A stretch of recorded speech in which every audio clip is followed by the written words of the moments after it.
பார்த்துக் கொண்டிருப்பது நியூஸ் 21 செய்திகள். தமிழ்நாடு செய்திகளை உடனுக்குடன் தெரிந்து கொள்ள நியூஸ் 21 செய்திகளை பாருங்கள்.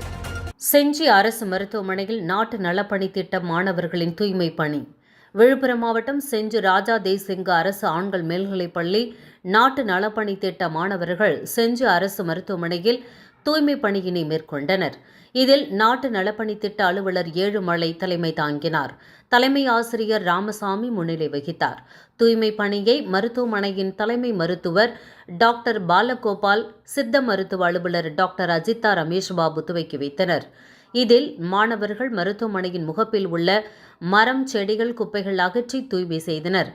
நிகழ்ச்சியில் செவிலியர் பொறுப்பு கண்காணிப்பாளர் ஆதிலட்சுமி, பள்ளி ஆசிரியர்கள் செந்தில்குமார், அசோக் மற்றும் நாட்டு நலப்பணி திட்ட மாணவர்கள் கலந்து கொண்டனர். நியூஸ் 21 செய்திகளுக்காக செய்தியாளர் அருண் பிரகாஷ்.